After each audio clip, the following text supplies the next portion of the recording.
युवराज ठाकुर को जेल पहुंचाना ही अंजलि अवस्थी का एकमात्र और आखिरी मकसद बन चुका है।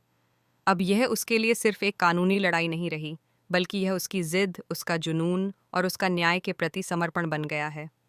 इसी मकसद से वह बेल पर बाहर आती है, ताकि खुलेआम और बेखौफ होकर युवराज ठाकुर के खिलाफ सबूत इकट्ठा कर सके और उसे कानून के शिकंजे में कस सके।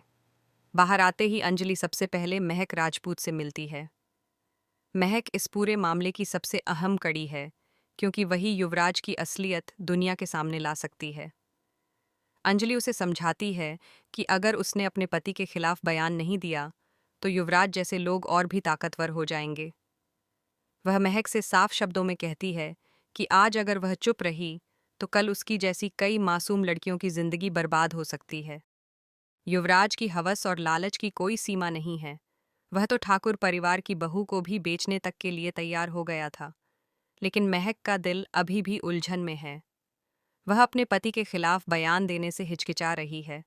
उसे लगता है कि अगर उसने युवराज को बचा लिया, तो शायद वह अपने पिता का नाम और इज्जत बचा पाएगी। उसे डर है कि समाज क्या कहेगा, परिवार क्या सोचेगा और उसकी जिंदगी किस मोड़ पर आकर रुक जाएगी। अंजलि उसे बार बार समझाती है कि यह इज्जत नहीं, बल्कि अपराध को बढ़ावा देना होगा। अगर हर बार वह युवराज को बचाती रहेगी, तो एक दिन वही अपराध उसकी जिंदगी को पूरी तरह निगल जाएगा। इसी बीच अंजलि एक बड़ा कदम उठाती है। वह प्रेस कॉन्फ्रेंस बुलाती है, जहां मीडिया के सामने महक से युवराज के सारे काले कारनामे, उसके अड्डे और उसके गैर कानूनी धंधों का सच कहलवाती है। पूरा माहौल सनसनी से भर जाता है। कैमरों की फ्लैशलाइट्स के बीच महक की कांपती आवाज सच उगलने लगती है। इसके बाद अंजलि वह वीडियो भी दिखाती है, जिसमें महक मंत्री धर्मराज के बंगले पर डांस करती नजर आती है। यह वीडियो इस बात का सबूत होता है कि किस तरह सत्ता और ताकत का इस्तेमाल गलत कामों को छिपाने के लिए किया जा रहा था। युवराज ठाकुर को पहले से अंदाजा था कि अगर महक ने एक बार भी सच बोल दिया, तो अंजलि उसे कभी भी जेल से बाहर नहीं आने देगी। इसलिए वह हर संभव कोशिश करता है कि महक चुप रहे। दूसरी तरफ मंत्री धर्मराज भी अपने रसूख और राजनीतिक ताकत का इस्तेमाल कर मामले को दबाने में जुटा है। लेकिन कहानी में बड़ा मोड़ तब आता है, जब राघव सिंह राजपूत सच्चाई जान लेता है। उसे पता चलता है कि उसकी बेटी का चालान अंजलि ने नहीं, बल्कि अंजलि का वेश बनाकर आरती के जरिए करवाया गया था। यह साजिश गिनी सिंह राजपूत, दामोदर मौजूमदार और उसकी होने वाली पत्नी रानी मौजूमदार ने मिलकर रची थी। उनका मकसद सिर्फ अंजलि को बदनाम करना और उसे कानूनी जाल में फंसाना था।